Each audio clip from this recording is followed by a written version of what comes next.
عن انس رضی اللہ تعالی عنہ قال قال النبی صلی اللہ علیہ وسلم الدعاء مثل العبادہ۔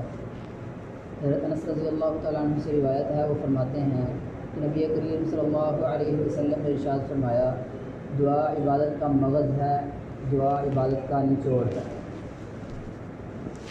میرے دوستو، اب جیسے کہ رمضان مبارک ہے، اس مہینے کی برکت ہمیں زیادہ سے زیادہ اکٹھی کرنی چاہیے، اور اس میں ایک طریقہ یہ ہے کہ ہم اللہ رب العزت سے زیادہ مانگیں، دعا کریں، ہر نیکی کی چیز مانگیں، ہر نیک عمل میں استقامت مانگیں اللہ سے، تاکہ رمضان میں ہم جو اعمال کر رہے ہیں اللہ رب العزت ہمیں غیر رمضان میں بھی اس پر جمع رہنے کی توفیق عطا فرمائے۔ اور اس میں محدثین فرماتے ہیں کہ دعا مانگنے میں جلدی نہیں کرنی چاہیے، کہ اگر ایک انسان نے دعا مانگ لی ہے نا، تو یہ نہ کہے کہ یار اللہ رب العزت میری دعا قبول ہی نہیں کر رہے، تو جلدی نہیں مچانی چاہیے۔ حضرت ابو ہریرہ رضی اللہ تعالیٰ عنہ سے روایت ہے، جس کا مفہوم ہے کہ رسول اللہ صلی اللہ علیہ وسلم نے ارشاد فرمایا کہ بندے کی دعا جو ہے وہ ضرور بضرور قبول ہوتی ہے۔ اس کی کئی شکلیں ہیں۔ پہلی شکل اس میں یہ ہے کہ اللہ رب العزت یا تو دنیا ہی میں اس کو اس دعا کا اجر دے دیتے ہیں، بدلہ دے دیتے ہیں، اور اگر دنیا میں نہ دیں تو آخرت میں اس دعا کا ذخیرہ کر دیتے ہیں، آخرت میں وہ دعا ذخیرہ کر دی جاتی ہے۔ اور دوسرا، تیسرے نمبر پر، اگر دنیا میں وہ دعا قبول نہ ہو تو اللہ رب العزت اس دعا کے بقدر انسان کے صغیرہ گناہ جو ہیں وہ مٹا دیتے ہیں۔ اور چوتھا، اگر دعا قبول نہ ہو تو اللہ رب العزت کی ذات جو ہے وہ بندے پر آنے والی کوئی مصیبت جو ہے وہ ٹال دیتے ہیں۔ تو دعا کسی نہ کسی صورت میں قبول ہوتی ہے۔ محدثین نے یہ 4 صورتیں بیان کی ہیں، یا تو دنیا میں اس کا بدلہ دے دیا جاتا ہے، یا ذخیرہ کر دی جاتی ہے، یا گناہ مٹا دیے جاتے ہیں، یا اسی طرح مصیبت ڈال دی جاتی ہے۔ دوسرا مرحلہ اس میں آتا ہے کہ دعا پڑھنی چاہیے کہ مانگنی چاہیے۔ اب دیکھیں، ہم مسجد سے باہر جاتے ہیں نا، ہم کہتے ہیں اللہم انی اسألک من فضلک، کتنی اچھی دعا ہے، کتنی پیاری دعا ہے۔ اللہ رب العزت سے اس کے فضل کا سوال کرنا چاہیے، اللہ ہم پر اپنا فضل فرما۔ تو اگر ہم اپنی اس دعا میں بھی، ہم نماز کے بعد یا کسی موقع پہ دعا مانگتے ہیں، اس میں بھی ہم اس کا اضافہ کریں، اللہم انی اسألک من فضلک و رحمتک۔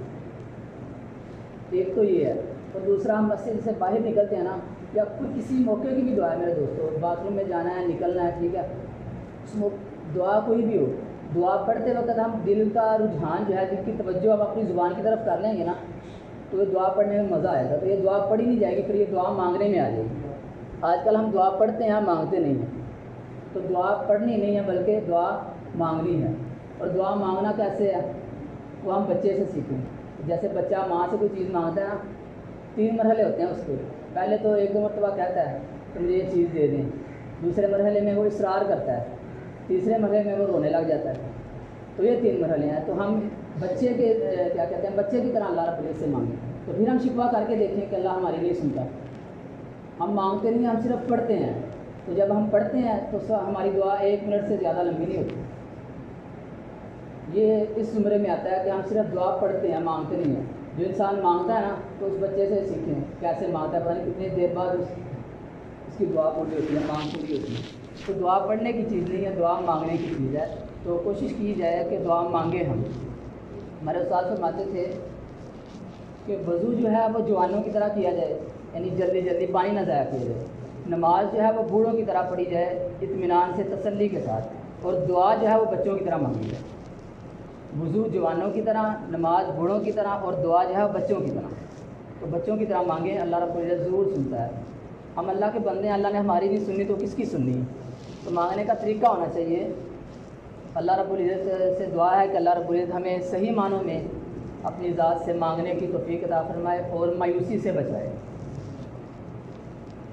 اور اس سے ہٹ کر ایک بات، کل ٹخنے ننگے رکھنے کے حوالے سے حدیث آپ صلی اللہ علیہ وسلم کی آپ کو بتائی تھی، تو امید ہے آپ ساتھیوں نے عمل بھی کیا ہوگا اور دوسرے دوستوں کے ساتھ بھی شیئر کی ہوگی۔ تو ٹخنے ننگے رکھیں، کوشش کریں صرف یہ جو ٹخنا ہے نا، یہ جو بڑی ہڈی ہے، اس کو ننگا رکھیں۔ یہ جو پینٹ وغیرہ پہنتے ہیں، ان حضرات سے بھی گزارش ہے کہ صرف ٹخنا ننگا، یعنی ٹخنا نظر آنا چاہیے۔ اور آج کے حوالے سے ایک اور اہم سنت آ جاتی ہے، وہ ہم مسواک کی، کہ ہم مسواک کا اہتمام کریں۔ یہ جو کل میں نے آپ سے بیان کیا نا ٹخنے ننگے، یہ بھی مستقل سنت ہے، یہ کوئی مسلک کی اعتبار سے نہیں کہ یہ دیوبندیوں کا شعار ہے یا فلاں مسلک کا شعار ہے، ٹھیک ہے، یہ رسول اللہ صلی اللہ علیہ وسلم کی مستقل سنت ہے ٹخنے ننگے رکھنا، یہ بھی چھوٹ چکی ہے، اس وجہ سے میں نے یہ آپ کے ساتھ شیئر کی تھی۔ تو ایک اس پر عمل کریں، اور آج کی حدیث سنت جو ہے وہ ہے مسواک کے حوالے سے کہ مسواک کا اہتمام کریں، ٹھیک ہے۔ مسواک کے بارے میں رسول اللہ صلی اللہ علیہ وسلم نے ارشاد فرمایا کہ یہ منہ کی صفائی کا آلہ ہے، ٹھیک ہے، اور طبیب حضرات نے، حکماء نے اس کے بہت سے فوائد بھی بیان کیے ہیں۔ تو سب سے بڑا فائدہ جو ہے نا اس کا وہ یہ بیان کیا جاتا ہے، محدثین نے یہ بیان کیا ہے کہ مرتے وقت جو ہے وہ انسان کو کلمہ طیبہ نصیب ہوتا ہے، کتنا بڑا فائدہ ہے۔ تو مسواک کا اہتمام کیا جائے، ابھی تو رمضان ہے، اس کے اندر ٹوتھ پیسٹ اور برش وغیرہ اس کا جو جان چھوٹی ہوئی ہے اس سے، تو دن میں 5 وقت اذان ہوتی ہے، ٹھیک ہے، تو صبح سحری کے وقت تو اکثر یہی معمول ہوتا ہے، برش کر لیتے ہیں، باقی جو 4 اوقات ہیں نا اس میں کوشش کیجیے ہم مسواک کا اہتمام کریں، ٹھیک ہے۔ ابھی رمضان میں ہم اہتمام کریں گے نا تو غیر رمضان میں ہماری جو ہے نا جیب میں خود بخود مسواک آ جائے گی، تو مسواک کا اہتمام کیا جائے۔ تو اللہ رب العزت سے دعا ہے کہ اللہ رب العزت ہمیں مسواک کا اہتمام کرنے کی اور صحیح معنوں میں اپنی ذات سے مانگنے کی توفیق عطا فرمائے۔ وآخر دعوانا ان الحمدللہ آمین الحمدللہ رب العالمین۔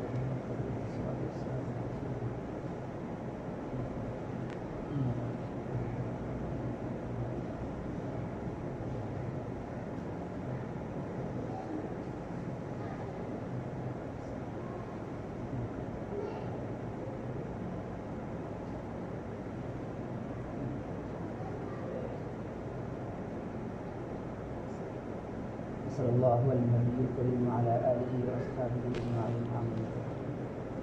ایک بات رہ گئی مبین ذہن میں آئی، ہمارے استادوں نے بتایا تھا کہ اپنی دعا میں نا، پہلے میری دعا مختصر تھی، میں اپنا آپ کو کر دیتا ہوں، پہلے میں اپنے والدین کے لیے دعا کر دیتا تھا، ٹھیک ہے، اور اپنے استادوں کے لیے، اور ہمارے استادوں نے یہ 1 سال پہلے یہ بات بتائی کہ اپنی دعا میں 4 یا 5 طبقے ہیں، ان کو کبھی نہ بھولیں۔ نمبر 1 اپنے والدین کو، نمبر 2 اپنے اساتذہ کو، نمبر 3 اپنے رشتہ داروں کو، نمبر 4 اپنے دوستوں کو، وہ کسی بھی فیلڈ میں ہوں، ٹھیک ہے، آپ کاروبار کر رہے ہیں، کاروبار کی صورت میں آپ کے ساتھ جو معاونین ہیں، آپ کے ساتھی ہیں، روم میٹ ہیں، تو کسی نہ کسی موقع میں یہ بھی کام آتے ہیں نا، تو دعا جو ہے ایسی چیز ہے جو بغیر کسی معاوضے کے ہو جاتی ہے، ٹھیک ہے۔